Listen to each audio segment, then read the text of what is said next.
Em nome do Pai, e do Filho e do Espírito Santo. Amém.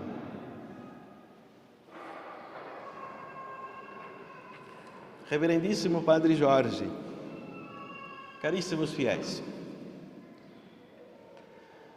continuando a meditação sobre esta festa de Todos os Santos, devemos recordar uma coisa muito importante quando contemplamos a santidade da Igreja, que os santos não se fizeram santos do nada.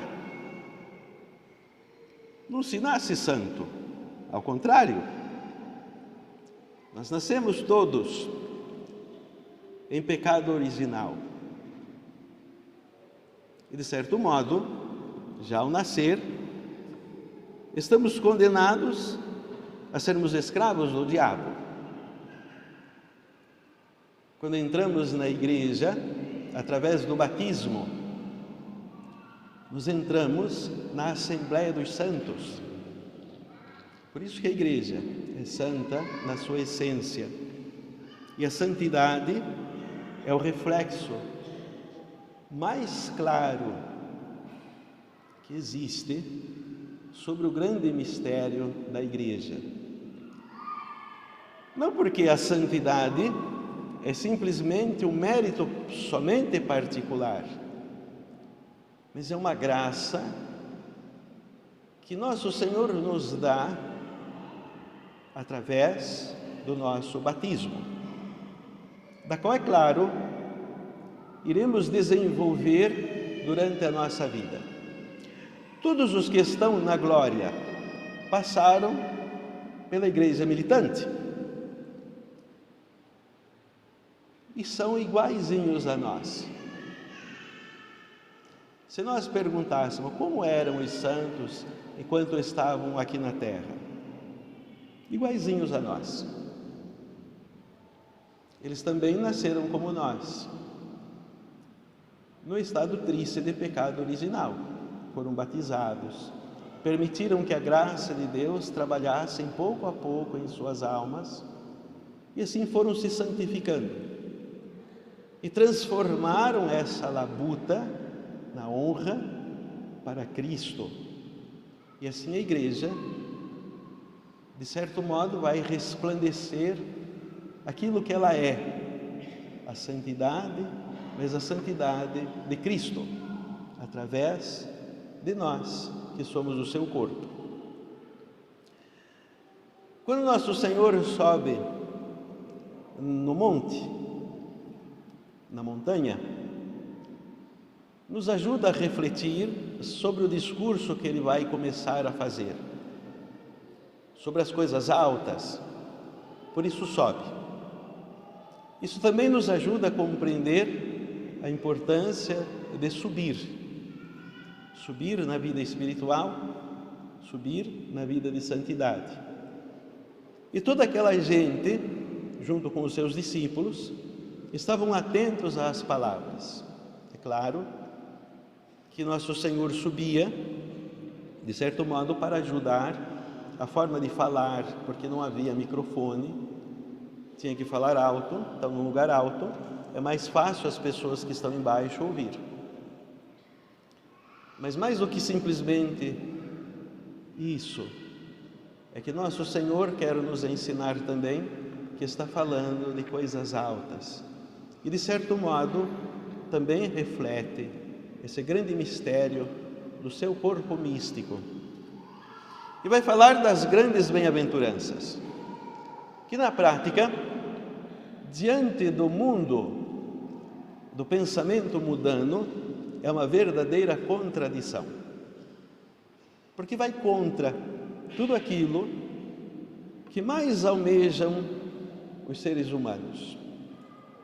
Nosso Senhor começa a dizer assim: bem-aventurados os pobres de espírito, porque deles é o reino dos céus. É claro que no pensamento mundano todos desejam muitas riquezas e saciar-se das riquezas do mundo. Mas o Senhor nos faz um convite completamente diferente: sermos pobres de espírito, vivermos simples, não abusar do excesso das coisas que podemos aproveitar nesta terra. Isso falou há tantos mil anos atrás. No nosso tempo, urge fortemente estas palavras para que soem profundamente nos nossos corações. Bem-aventurados os pobres de espírito, porque deles é o reino dos céus. Dos pobres de espírito é a igreja, e dos pobres de espírito é aqueles que herdarão a eternidade da feliz visão beatífica. Os pobres de espírito não possuem as coisas aqui na terra, possuem Deus sobretudo. Por isso a importância da pobreza de espírito. Se nos revoltamos, nós abraçamos as coisas do mundo e as posses do mundo, nós vamos imediatamente esquecer-se de Deus. E as pessoas pobres, a sua riqueza é Deus. Bem-aventurados os mansos, porque possuirão a terra. No mundo, no nosso tempo especialmente, onde tudo é tão agitado, onde tudo é tão frenético, a mansidão é uma convocação à perfeição do coração.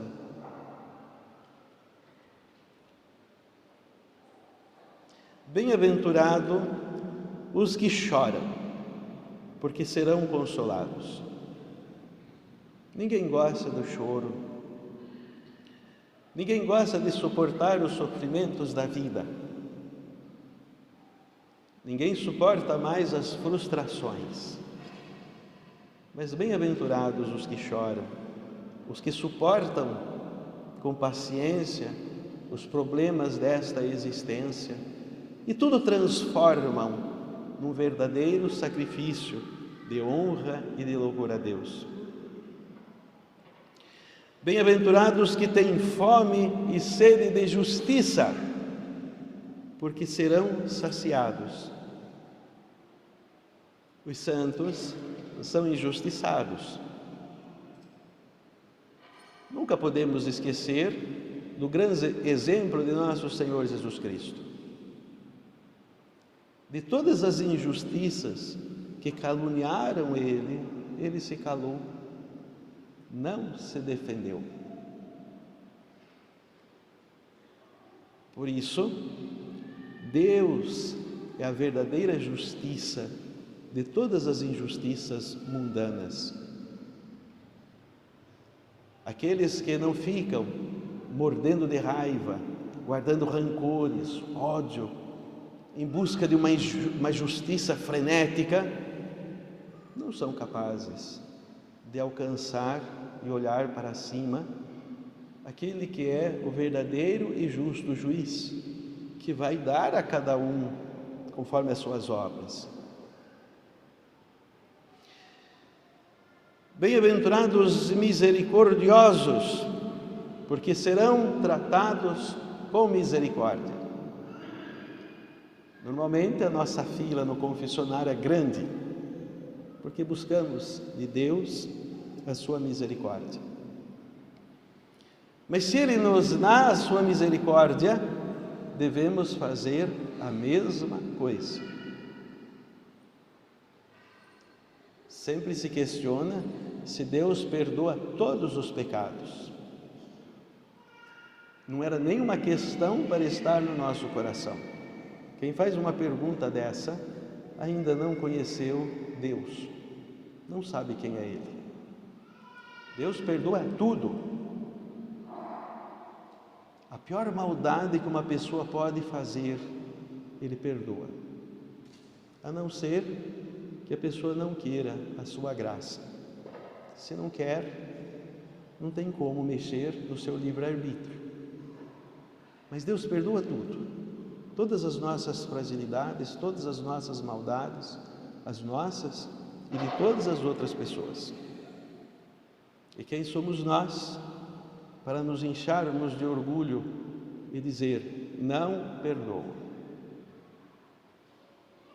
Nós devemos ser o corpo místico de Cristo, refletir a santidade de Cristo e também a sua misericórdia. É claro que não é possível entender a santidade se nós não entendemos o que significa um sacrifício. Nós amamos a missa é um sacrifício, e na missa se faz os santos, e na missa entendemos a nossa vocação, a santidade. Por isso também, dar a misericórdia é um ato de sacrifício, da qual oferecemos o perdão sem rancores, sem ódio. Aquelas pessoas que conseguem fazer este sacrifício, Deus se oferece em sacrifício a cada uma delas, dá o seu perdão. O sacrifício da missa é o sacrifício da nossa misericórdia, é o sacrifício do nosso perdão, é o mesmo sacrifício de Cristo na cruz. Bem-aventurados que possuem o coração puro, porque verão a Deus. Parece tanta contradição as palavras do Senhor para o mundo. A pureza de coração faz as pessoas verem Deus. As pessoas impuras não conseguem ver Deus, porque estão amarradas nos prazeres carnais. Mas aqueles que conseguem conservar a pureza na sua intenção, no seu coração, e lutam contra essa inclinação horrorosa que nos faz bestiais, como se fôssemos animais sem uso da razão. A impureza nos faz indignos de sermos humanos,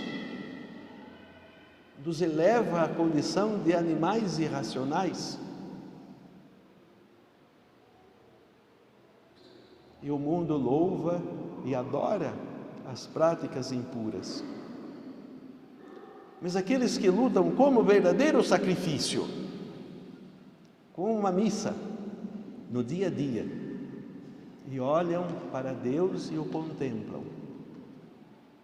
E é claro que na eternidade terão aquela felicidade, já que não viram as impurezas da terra, vão ver aquilo que é o mais puro que existe, o próprio Deus.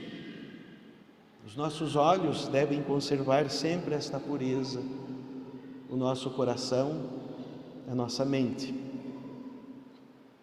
Que felicidade são as pessoas que alcançam e desenvolvem essa riquíssima virtude, que já contemplam a Deus aqui.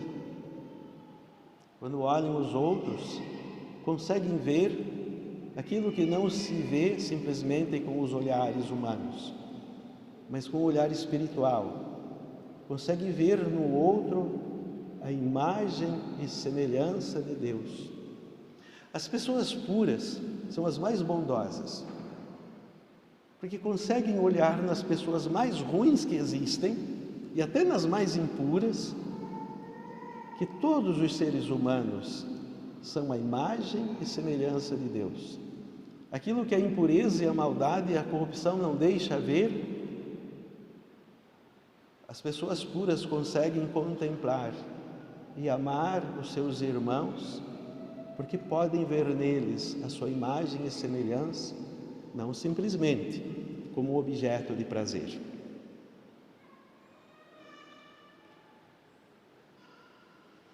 Bem-aventurados pacíficos, porque serão chamados filhos de Deus. Os filhos de Deus somos com Cristo. Ele é o verdadeiro Filho de Deus. Ele é o príncipe da paz. E é muito interessante, por causa da concupiscência, somos sempre inclinados a um prazer pela guerra. E hoje em dia se cunha algumas palavras como Guerra Santa. O Papa Leão XIV fez um pronunciamento incrível sobre estas coisas. As guerras não são santas, isso é uma blasfêmia, né? Não existe nenhuma guerra santa. E quantas vezes a nossa revolta, o ódio, deseja sempre a guerra. É claro que muitas vezes a guerra já começa no nosso coração, o ódio. A guerra começa nas nossas famílias, nas nossas casas, entre os nossos amigos. A guerra vai se multiplicando, é o mal, que vai provocando ódio, e assim as guerras vão se formando. Ela é sempre um reflexo do ódio. Não estamos falando aqui da defesa pessoal, nem dessas coisas. Mas nós nunca somos promotores de guerra. No nosso tempo, estamos vivendo períodos tumultuosos no mundo inteiro. Mas não é só no mundo, vivemos também na igreja. As guerras das ideologias. Cada um quer ser superior ao outro, o melhor que o outro.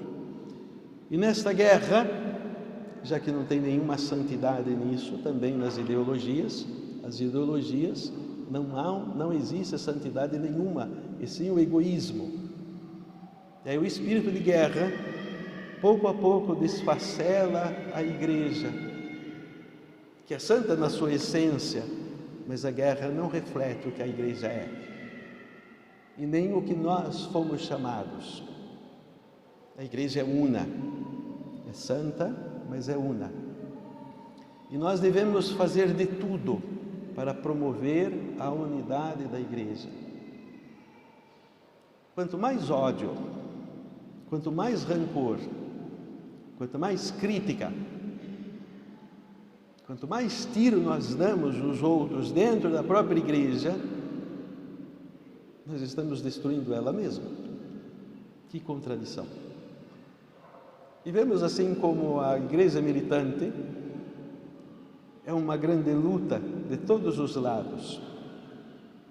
Isso sim, nesta guerra nós devemos lutar, mas para poder promover a paz. Mas as guerras que existem, elas simplesmente destroem. Quando vemos as imagens, muitas vezes pelas redes sociais, pela mídia em geral, da guerra, nós vemos uma destruição completa. É interessante que às vezes também nos colocamos como partidários no meio disso. Isso não é bom. Eles merecem mesmo, são gente ruim. Mas quando vemos toda aquela destruição, os prédios todos destruídos, aquelas mulheres chorando os maridos mortos, os maridos chorando as esposas mortas, as crianças sem pai, sem mãe, morrendo de fome, machucadas, feridas. É claro que o resultado de uma guerra não tem conserto psicológico nunca mais. Nós não sabemos o que é isso porque não vivemos isso, mas tomamos partido. Que pena. A guerra é sempre destruidora.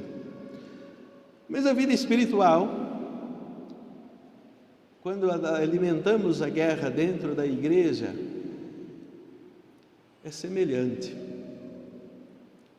Um lado, uma trincheira de um lado, a outra trincheira do outro. E quando vemos o edifício, aquilo que Cristo construiu com o seu sangue, pouco a pouco estamos fazendo desabar tudo.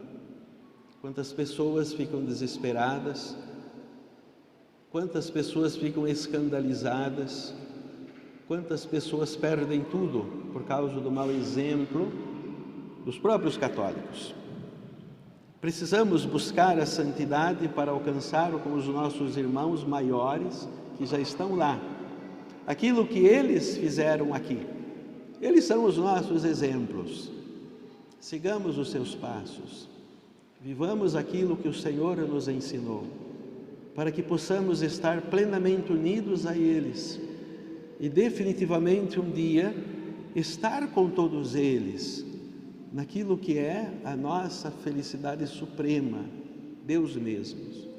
Mas é importante que o conquistemos aqui na terra, mas sempre com o valor do sacrifício.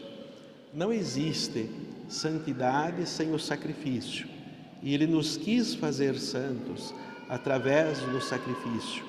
Se Ele fez assim, e nós fazemos todas as missas esse mesmo sacrifício, que saibamos entender também que a nossa vida sempre será assim, um verdadeiro sacrifício em culto a Deus, para que possamos cada vez mais nos tornarmos aquilo que Ele é, participarmos de sua divindade, da sua santidade. Que a Imaculada Sempre Virgem Maria, a mais santa de todas, nos ajude com os seus rogos e a sua presença materna no meio de nós, nos ajude a viver as bem-aventuranças e alcançar, através da intercessão dela e de tantos outros santos, nossos amigos, aquilo que mais precisamos nessa existência, que é a santidade da vida.